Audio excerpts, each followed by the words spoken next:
Tudo bem, né? Bom, boa noite.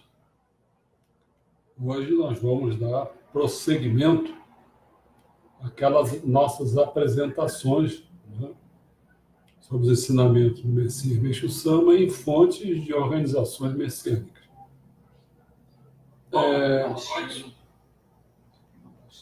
Nas três últimos encontros nossos, nós fizemos a luz que guia, lembra? Que é nada mais, nada menos, que em termos japonês, é o Koguha Roku. São todas as palestras e ensinamentos proferidos por Meixo Sama durante as entrevistas, lembra que eu falava assim, naquele período de guerra, aquelas coisas todas? Durante as entrevistas foram registradas em livros essas palestras, né? Koguha quer dizer palestra e Roku significa registro. Logo, Koguha Roku é o livro de registro de palestras. Já o que nós vamos falar hoje, que é Miyoshi Mondoshu, já não é em relação às palestras que ele proferia, mas era porque Moshi significa ensinamento, e Shu, coletânea. Então, Miyoshi Shu é a coletânea de ensinamentos, mas eram elaborados diretamente por Meixo Sama, aquela hora de madrugada que ele fazia, de meia-noite às 2, os quais eram ditados a um servidor que os anotava. Esses ensinamentos eram revisados por Meixo Sama diversas vezes até chegar à redação final. Tá certo?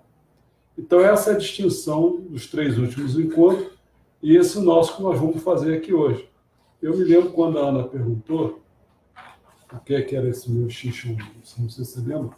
Esse é a mesma coisa do que mesma coisa do sistema que o cara faz perguntas, né? Não é bem que faz perguntas, mas perguntas e respostas, é isso mesmo, mesma coisa, certo?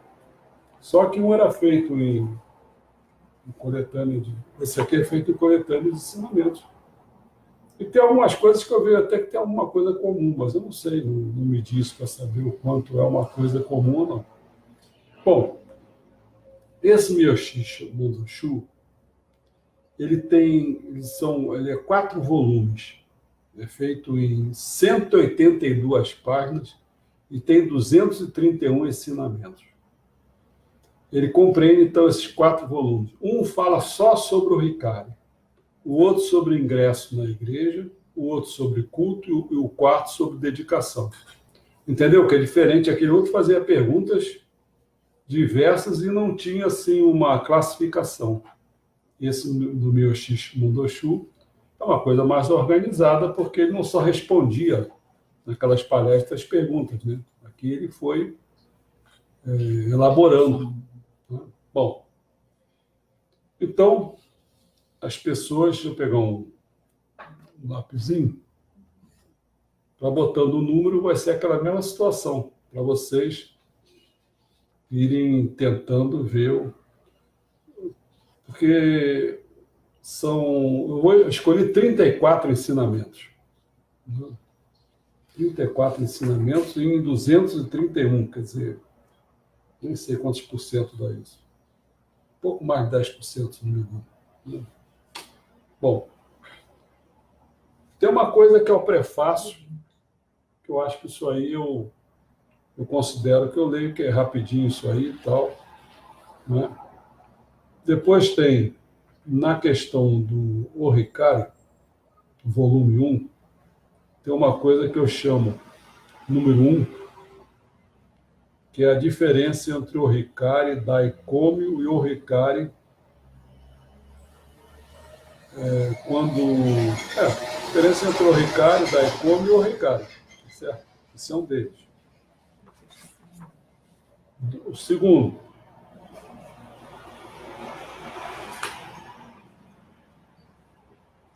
acho que a minha esposa vai passar por aí. Passa. Não vou passar não. Fechar a janela, está um calor, mas o problema é que o trânsito aí está meio bravo hoje. Bom. Eu tinha que botar essa câmera agora aqui embaixo. Não, sacanagem. Ela está passando abaixada aqui. para ninguém ver. Então, fecha agora. Vamos sofrer um pouco aqui. Segundo, opa, a cabeça apareceu. Foi a cabeça. Segundo, quando o Ricari cai no vaso sanitário, deve-se pedir perdão e receber outro novo? Aliás, não é pergunta, não. Quando o Ricari cai no vaso sanitário, deve-se pedir perdão e receber outro novo. Foi um caso de uma pessoa que alguém me perguntou isso. 3. O Ricari perdido é achado após orar pedindo perdão. 4. Há significado na perda do Ricari? 5. O que fazer com o Ricari quando o membro falece? 6. O Ricari de quem abandonou a igreja deve ser queimado? Não é pergunta, não. Agora vamos ver sobre o volume 2, que é o ingresso na igreja. 7. Ela espiritual se desfaz, mas a afinidade espiritual não. 8.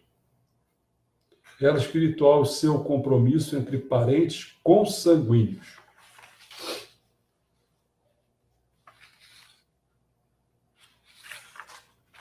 Bom, o ingresso, esse é o 9, né? 9. O ingresso à igreja é permitido através do sistema de afinidade.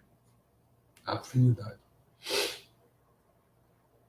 Devemos empreender maiores esforços para salvar aquelas pessoas que têm mais máculas? 10. Mesmo que esteja professando outra fé, pode ingressar em nossa igreja? 11. O tempo e a ordem para ingressar na igreja estão decididamente determinados pela afinidade. Esse é o 12º. Né? No ingresso ou não à igreja, estão a atuação dos antepassados ou a interferência do espírito secundário? 13. 14.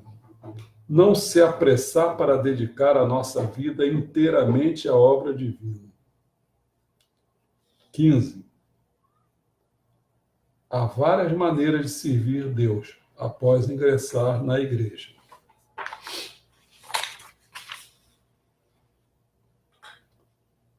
Deus elimina as nossas máculas de várias formas. Esse é o 14.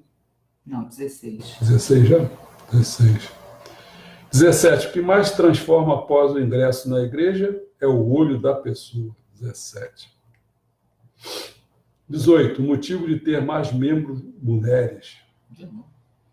Pois é, por isso que eu digo. 19. Cursos de iniciação são ministrados também no mundo espiritual. Agora vamos para o culto, volume 3.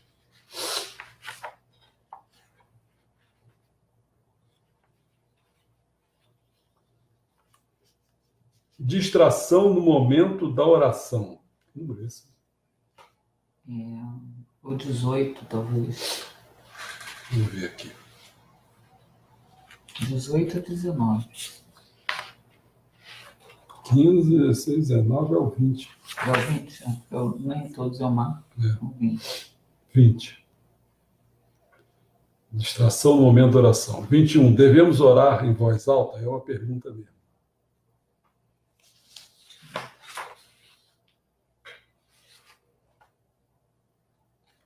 22. Podemos pedir o quanto quisermos a Deus? 23. Se for para a felicidade de todos, pode-se pedir qualquer coisa.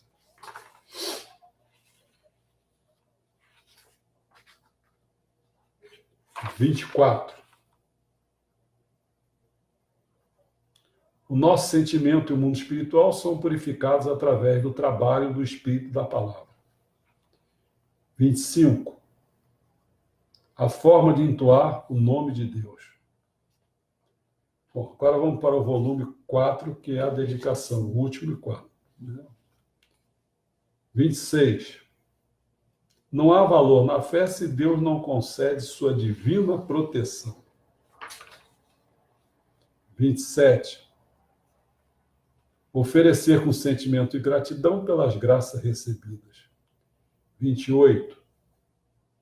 Para aqueles que, por serem pobres, não podem dedicar. 29. É natural que as pessoas abençoadas retribuam o benefício à sociedade? Estou sempre fazendo pergunta e não é pergunta. Não. Mas tudo bem. 29. Bom, 29. Pulou algum? Você falou que eram 34? Mas agora eu devo ter pulado algum aí. Mas tudo bem, já está bom. Uhum. Bom, só um prefácio que eu disse que eu ia falar, porque é curtinho. Ele fala assim, ó, é o Departamento Doutrinário que foi escrito em julho de 1968. O Samuel tinha falecido há uns 13 anos. Né?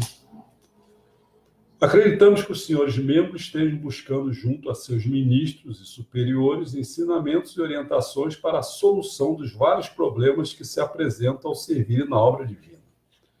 Por isso, ficou decidida a publicação em séries sucessivas de uma coletânea de ensinamentos recebidos diretamente em Meixo Sama, em forma de perguntas e respostas, e de outros que julgamos necessários a todos os senhores. Esperamos que essa coletânea venha se constituir num verdadeiro guia para que a tenham sempre em suas mãos. Bom, interessante a gente ver aqui, que é uma coletânea de ensinamentos, mas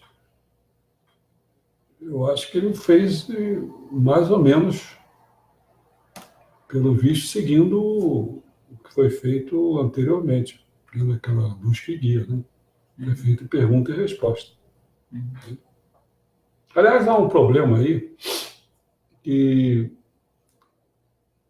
parece que nessa edição das fontes originais, parece que palestras, coisas assim, não são incluídas lá. Só são incluídas em forma de ensinamentos. Entendeu? Porque às vezes eles falam que nessas palestras as pessoas fazem perguntas em contextos muito limitados, então, bom.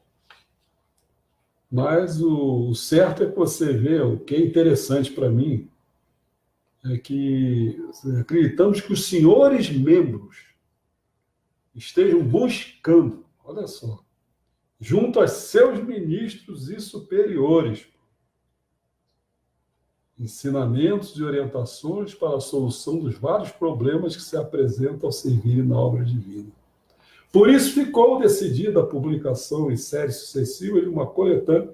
Isso é que nós tínhamos que fazer, cara. Nós colocar aqui nessa posição assim. Na medida que você for, assim... A gente tinha que para dedicar melhor na obra divina, para servir melhor. A gente precisa conhecer os ensinamentos. Por que essas pessoas que têm os livros de ensinamento... Vamos lá. Ai, meu Deus, vamos lá. Não sei você que está vendo aqui, se alguém mandou mensagem marcando algum, porque no meu celular não... Não, por enquanto ninguém. Então, vamos lá, vou eu. Manda. Número 1, eu destaquei, que é a diferença entre o Ricari e Come, eu acho que é interessante. Eu acho que eu tenho uma ideia, mas... acho que a gente tem, mas é bom, acho que... Mas para as pessoas. Eu marco pensando em mim, mas pensando nas pessoas também. É bom. Bom, página 32. Então aqui tem. O João marcou 7. Qual é a diferença do efeito entre o Ricari, Daikomo e o Ricari? O Ricari Daikomo e o Ricari. Isso é uma fala. Falou em 8 de julho de 1948. Hoje está um problema aqui nessa luz que fica subindo e descendo. Oscilando. Tem uma luz que está apagada. É a nossa? Então a nossa aqui de casa, não. Isso é uma fala. Os próprios caracteres indicam a diferença. Dai significa expandir ou crescer. Os caracteres são coisas misteriosas. Quando escrevo semelhantes letras, o próprio Espírito de Deus é transmitido às mesmas através do pincel que uso. Eis porque as letras que escrevo emitem luz. O importante é essa crença, né, nos fonemas de uma palavra, né, quando a pessoa fala aquela palavra, que aquela palavra pelos fonemas que ela tem, que compõem ela, tem uma emissão de luz ou não, né? Então, quando a pessoa coloca a palavra dai, que é grande, né, que é expansão, então, quando fala daicômio, então é a grande luz, tá certo? Enquanto que o Ricardo é apenas luz. Essa que é a diferença. Uhum. O que mais? Agora é o 5. Eu vou na ordem, que o João marcou um para ser Tá. falado, mas eu vou na ordem. 5. Quando chegar o do João, eu aviso. Na página 48. Vamos lá.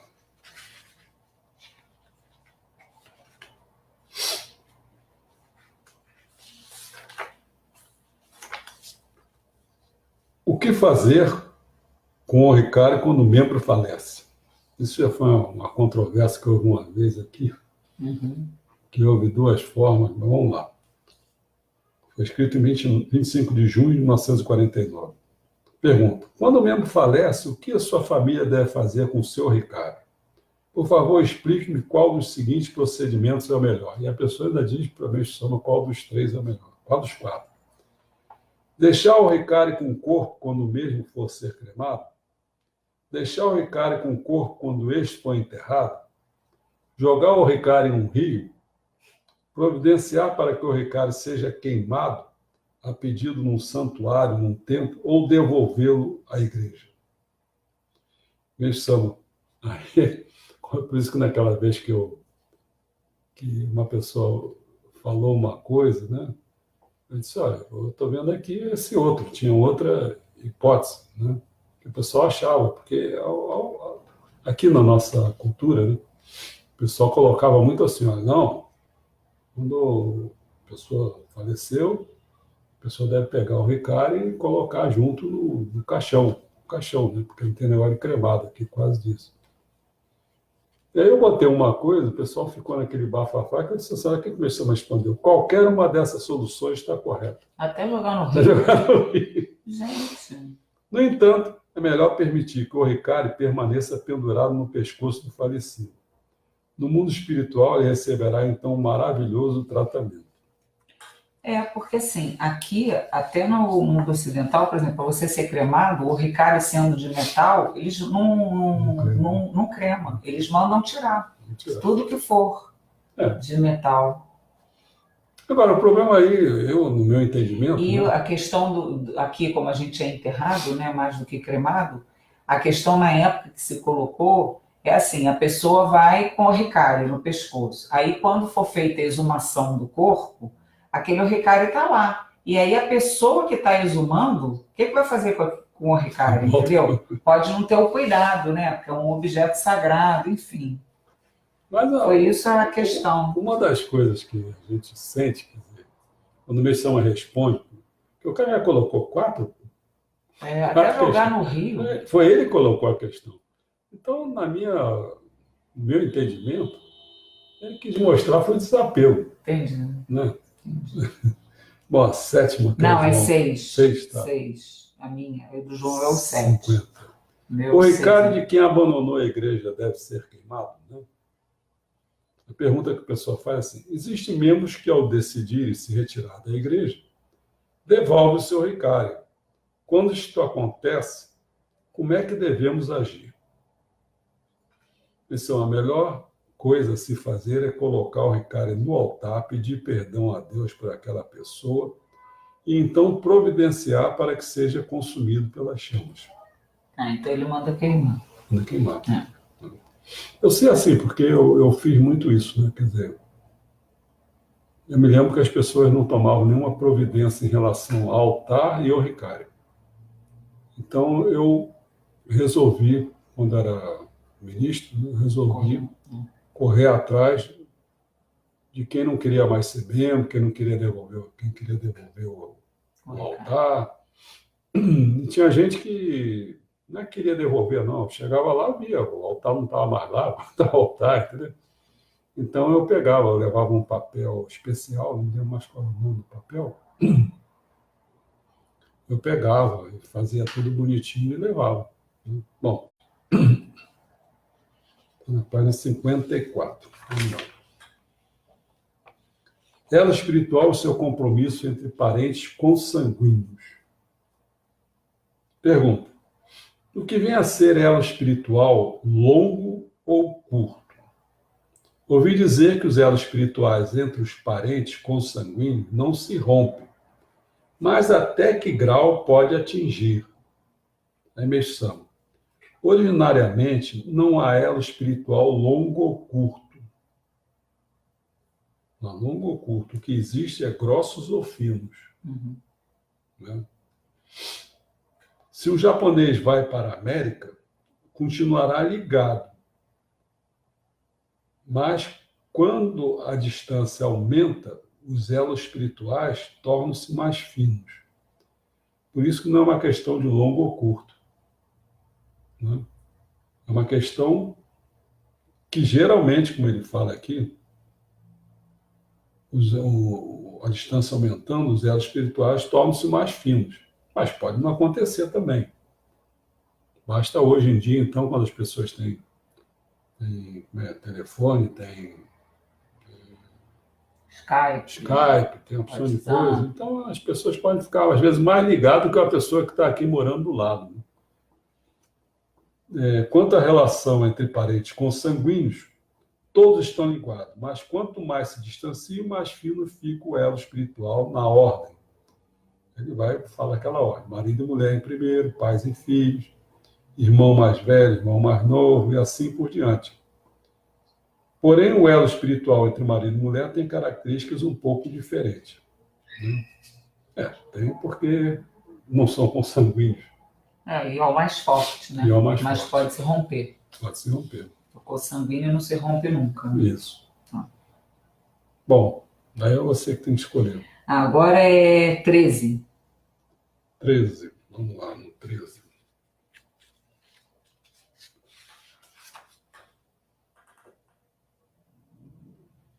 É para 73.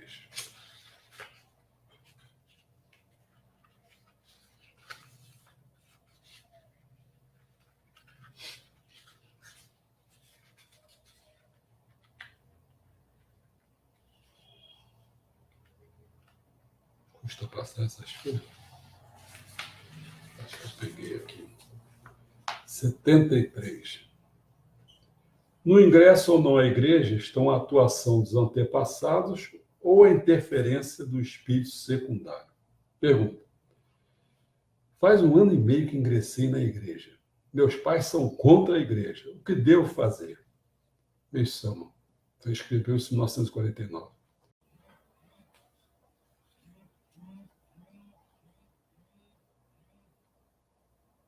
Escreveu?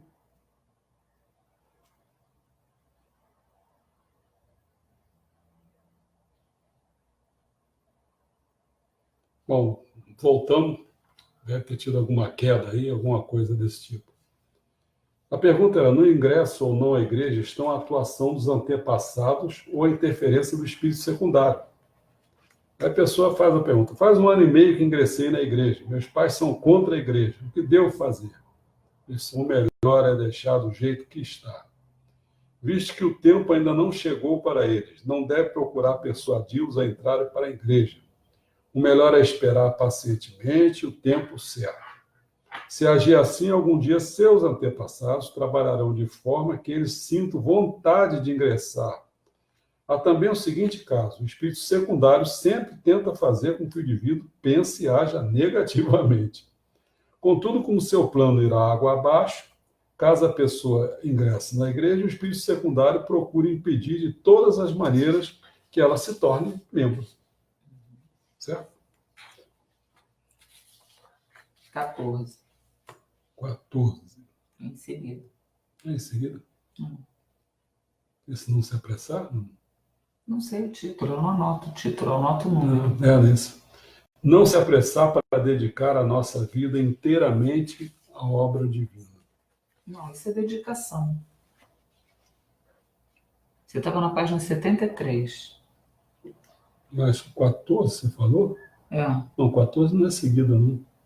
14, você leu o 13, que é a questão do ingresso dos antepassados. Agora o 14 é esse? É o 14 é esse. Tá, então tá bom. Bom, pergunta. Depois que conheci esta igreja, recebi muitas graças maravilhosas. Portanto, desejando dedicar-me quanto antes inteiramente à obra divina e tendo pensado muito sobre isso, e talvez por isso não tenha conseguido atuar devidamente na minha atual profissão de alfaiate. Também tem outros problemas de vida. Como devo agir? Você vai vendo, né? Eu não sei o que ele vai responder, mas você vai vendo assim. Ó. São pessoas que você tem que prestar atenção, porque, por um lado, ele diz que recebeu muitas graças, e você fica olhando, não, tudo bem, tá certo, né? Quer dedicar quanto antes, inteiramente, tá bom, tudo bem. Mas aí começa alguns probleminhas, né? Ele está dizendo que ele está muito pensando no assunto, aí a questão da profissão de alfaiate dele não está indo muito bem. Olha só, ele já começa a pescar. Quando você vai ser orientador, você começa a pescar o que a pessoa está te dando. Olha só. Também tem outros problemas de vida. Quais são? Entendeu? Então, como é que o cara pode pensar em querer dedicar a vida assim, inteiramente à obra divina, se ele já tem algumas complicações aí? Tem duas, pelo menos. Entendeu? Então, o orientador, estou até dando dicas assim, a pessoa tem que ficar de olho. O ideal é a pessoa harmonizar fé, família e trabalho, Isso, né? isso. Do momento que não existe uma dessas três colunas na vida da Uma tá pessoa, claro que é o né? trabalho, a outra eu não sei. Mas, por exemplo, se uma pessoa não tem mais o trabalho na sua vida, no sentido assim, de já estar aposentada e tudo, ela pode aumentar a dedicação na fé e até na família, ter Não mais tempo precisa para a tanto do família. trabalho. Não precisa tanto do trabalho. O ideal é equilibrar, né? Olha que ele Essas três falou. coisas. Sobre isto, Deus deve esperar pela chegada do tempo certo. Olha, há sempre um tempo certo, mesmo para dedicar exclusivamente no caminho da fé. Sempre um tempo certo para dedicar. Ficamos sabendo da sua chegada quando as circunstâncias vão se amadurecendo gradativamente e tudo começa a se completar livre de qualquer esforço. Não devemos forçar a situação nem ir contra as oposições. A consequência será sempre ruim. Por isso, a melhor coisa é esperar pacientemente pela chegada do tempo certo. Assim, infalivelmente, chegará a melhor hora. Isto é válido a todas as coisas. As pessoas da sociedade estão pensando que o meu ensinamento se expandirá muito rapidamente. Entretanto, eu mesmo não penso nem um pouco em apressar ou expandi-lo rapidamente. Faço de acordo com Kanagará, vontade de Deus dito no shintoísmo. Com o amadurecimento gradativo das circunstâncias, as coisas acabam acontecendo dessa forma. É assim mesmo. Devemos esperar até que, sem qualquer obstáculo, tudo comece a correr com facilidade. Como exemplo, podemos comparar isso ao caqui. Se colhermos ainda verdes, são duros e amarrentos. E os do alto, então, são bem mais difíceis de serem colhidos. Quando já estiverem bem maduros, tornam-se doces e gostosos. O mesmo ocorre com todos os acontecimentos. As máculas serão eliminadas através do elo espiritual. É excelente que se consiga, ao menos, que uma pessoa da família seja despertada.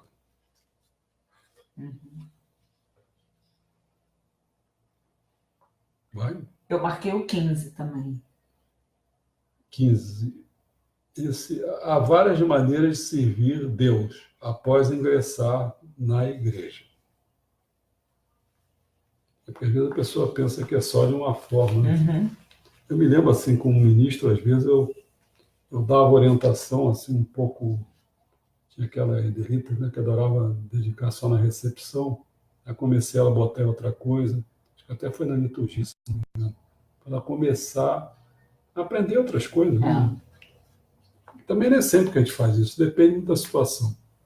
Pergunta, em que ordem devemos colocar as atividades de salvação do próximo? De elevação da fé e de dedicação. Salvar o próximo, orientar, encaminhar, tal. Elevação da fé seria aprimoramento, tal. E de dedicação. Pensar qual delas é a mais importante já é um erro. O correto é não pensar sobre essas coisas. Digo isto porque, de acordo com a missão e capacidade concedidas por Deus a cada indivíduo, uns trabalham salvando o próximo, outros fazendo doações em espécie.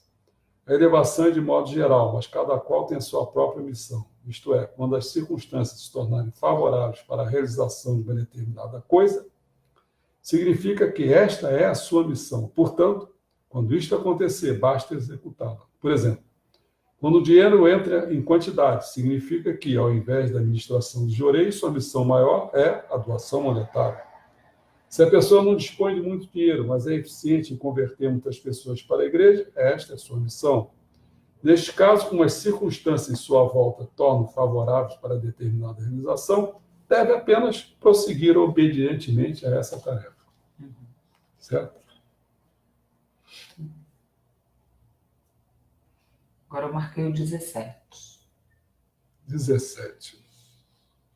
Página 94.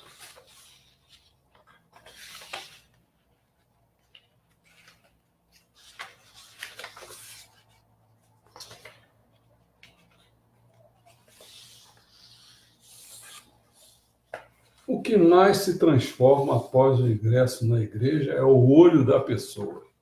Vamos ver. Isso eu fiquei curiosa. O dito popular afirma que os olhos são as janelas da alma. Devia ter um filme que era bonito sobre isso. É brasileiro. Será que os olhos refletem sempre a alma da pessoa? Sim, é verdade. Os olhos sempre refletem a alma da pessoa. Só que percebê-la depende da nossa percepção ser aguçada ou não.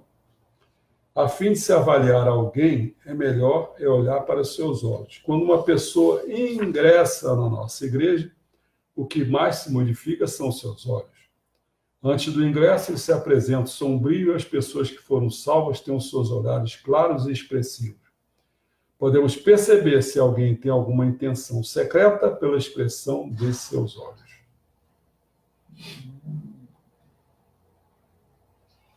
Agora eu marquei o 22.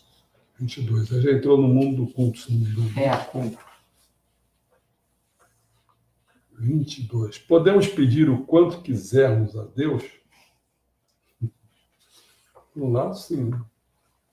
Desde que... eu não tenho... Tem muitos pedidos a fazer a Deus. No entanto, será que é inconveniente, insolente, fazer vários pedidos todos os dias? Pode-se pedir o quanto quiser, que não há nenhum problema. Primeiro, uma insolência é pensar que é insolência. Deus consegue extinguir 100 mil pedidos. O número de pedidos não é o problema. O problema é o que vem a seguir, que ele fala. Se for para a felicidade de todos, pode-se pedir qualquer coisa. Esse é o 40. Mas se for para a felicidade de todos, que às vezes assim, você... Pedir para você? Não para mim. Não, eu dificilmente peço para mim. Não, eu peço assim, pessoa. Sabedoria, né? Assim, esclarecimento. Ele era um pidão. Não, eu digo assim, às vezes você, por exemplo, agora, vou dar um exemplo concreto. Eu estou com um sobrinho vivendo o primeiro momento profissional dele de estágio, não sei o que e tal, que ele conseguiu, e a minha irmã ficou pedindo que eu rezasse, né? Tá. E eu rezei da seguinte maneira: olha, se for para que ele consiga esse estágio, para o crescimento profissional dele, e para ele poder servir a obra divina como elemento de transformação e construção do paraíso terrestre, que ele consiga, né? Que Deus ilumine e abra os caminhos dele, entendeu? Eu peço sempre assim, nesse sentido. Eu não peço assim, eu quero que ele consiga isso só, entendeu? Ele vai conseguir isso com que objetivo, né? Então eu peço dessa forma. Ainda tem muita coisa complicada, você quer ver? Não Lembra sei quando... se está certo ou está errado, mas eu peço assim, de pedir dessa forma, mas eu peço assim. O problema é que está em relação ao grau de amor de uma pessoa, né? Quer dizer, chega um ponto que você pode pedir pela humanidade. Aí é uma questão que geralmente as pessoas não têm dificuldade de pensar assim, muito abrangente. Você está pensando para ser para a família. Dê um exemplo. Eu, por exemplo, agora, ultimamente, que eu tenho pedido, né? Eu tenho pedido porque eu tenho um problema na próstata e o problema está aumentada, né? E, bom, colesterol estava lá no alto, eu estou emagrecendo, já perdi uns 8, 10 quilos, sei lá. Então, é possível que isso aí não se resolva. Agora, o da próstata, eu estou acompanhando. A próstata é uma hiperplasia benigna. Benigna. Atua. Podia ser um câncer, mas não é. Então, assim, é um pedido pessoal. Por que eu peço realmente? Sabe por quê? Digo assim, pô, caramba, eu já pedi para o marca-passo, não consegui. Não sei se tinha que ter mais tempo, não sei se tinha que fazer mais coisas, tinha que ser melhor, não sei. Agora eu estou pedindo pela próstata. Por quê?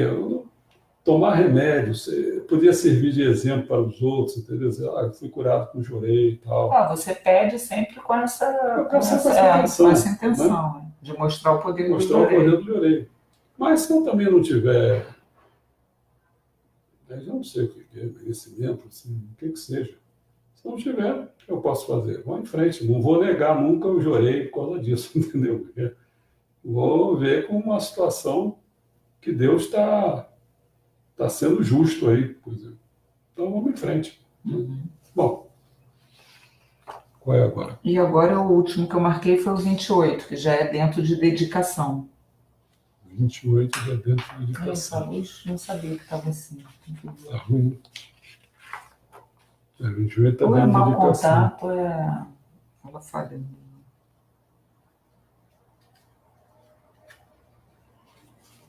Olha o calor que está aqui, né? De repente, né? Isso não tem jeito. De repente. Para aqueles que, por serem pobres, não podem dedicar. A pergunta. Dificilmente poderei me livrar da pobreza, devido às máculas que possuo. Caso me empenhe firmemente na dedicação, poderei se livrar da pobreza? Essa situação depende da sua posição no mundo espiritual. Lembra do Yukon? Onde está o seu Yukon? É pobre porque está na posição de ser pobre. Está no nível das pessoas pobres no mundo espiritual. Está aí porque possui identidade com este nível. Mais acima está o mundo em que a pobreza é mais amena. Elevando-se a um nível um pouco superior, está o mundo das pessoas ricas. Desta maneira, é questão de posição no mundo espiritual. Por isso, não há o que fazer. É necessário elevar sua posição, elevar sua posição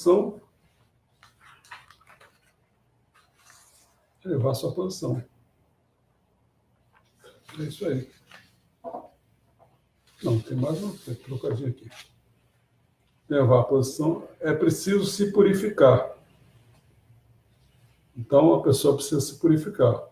Elevar-se mais rapidamente a pessoa que sofre e também a que adquire mérito por trabalhar auxiliando os outros. Quer dizer, você purifica, você faz virtude, né? Pratica virtudes e tal. Aí outra pergunta para cima de mexão. Fala muito em cabeça dura. Sim, é verdade. Pode-se pensar exatamente na montanha. Enxerga-se melhor se subir a um nível mais alto. Cabeça dura significa permanecer num nível baixo e enxergar somente um pouco. Ter cabeça boa é subir até o pico de onde se enxerga tudo. Você vê que aqui em Teresópolis tem a Pedra do Sino. Uhum. Então, quem quiser ver o Rio de Janeiro assim, com outra envergadura, vai lá em cima da Pedra do Sino e tem uma visão do Rio de Janeiro. Se eu estou aqui pela minha casa, eu não vou conseguir ver o Rio de Janeiro. Mas se eu for até o subir, eu já vejo um pouco. Se eu for a Pedra do Sino, então eu vejo muito mais, entendeu? Então, quer dizer, no fundo, ele está falando que para deixar de ser pobre, porque já se é pobre porque está nesse nível. E aí a pessoa vai dizer, mas tem rico que é vagabundo, miserável, não sei o quê. Tudo bem. Tudo bem. Ele já está ali, não está na pobreza material, mas está na pobreza espiritual, às vezes, né? Mas não está na material. Então você não está conseguindo enxergar onde que ele está se metendo, né? Não está resolvendo o problema. Mas o fato, há uma diferença, se ele já é pobre só materialmente, como é o caso desse senhor aí, ou então, se não é pobre material, mas espiritualmente, é uma outra situação. Então, uma situação que depende da que a pessoa fez. Já pensou um cara miserável, danado, um avarento, desgraçado, não sei o quê, então, realmente, ele só podia acabar isso. Quando voltasse para a vida e reencarnação, ia ser um pobre materialmente mesmo, ia ter que pagar por isso. Mas, às vezes, o outro que está numa pobreza espiritual, ele está com outra circunstância, quer dizer, então ainda tem mérito ali, ó, a família dele tem mérito ainda, então ele pode estar até tascando o pau na fortuna da família, pode ser isso também. Depende da situação. Olha, esse negócio de querer enxergar a coisa globalmente é a maior furada do mundo. Quando você vê a coisa geral, as coisas gerais, mas depois você... Tanto é que às vezes o ensinamento não diz tudo, não. Você tem que ler os outros para você fazer um sentido, um significado da coisa perfeita. Né? Então, acho que não tem mais ninguém. Não. Pena, deu uma caída aí na internet, não sei o que aconteceu. Isso aí, bom, isso aí não tem jeito, pessoal. Ficou meio que essa live vai ficar dividida em duas partes, né? Mas eu vou tentar falar com o Juliano para ver se ele junta. Edita, eu não sei, isso eu não sei. Telefonar para ele quando acabar aqui amanhã. Então vamos dar continuidade ao Homo Deus? Do Homo sapiens ao Homo Deus. E aí a gente tem que enxergar uma coisa interessante, porque uma coisa que o homem foi para frente, o Homo sapiens foi para frente, foi porque ele criou as narrativas. Essas coisas de ficção que eu falei na última vez, né? Isso aí é importantíssimo, essa coisa. Tem muita coisa que são ficções. E a pessoa acredita porque acredita que o dinheiro tem valor, acredita.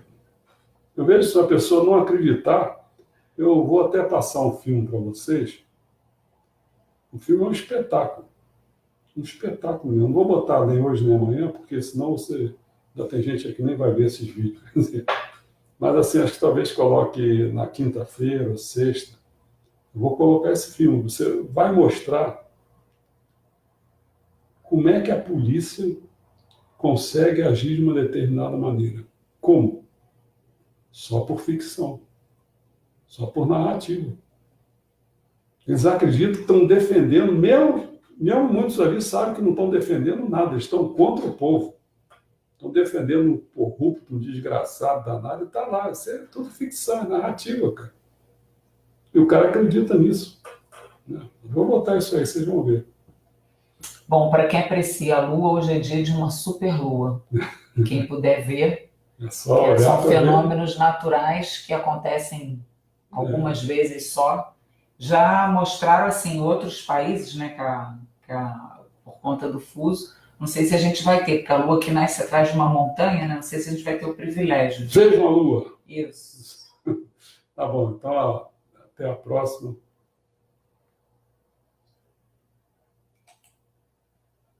Até amanhã, né? Até amanhã às 7 horas.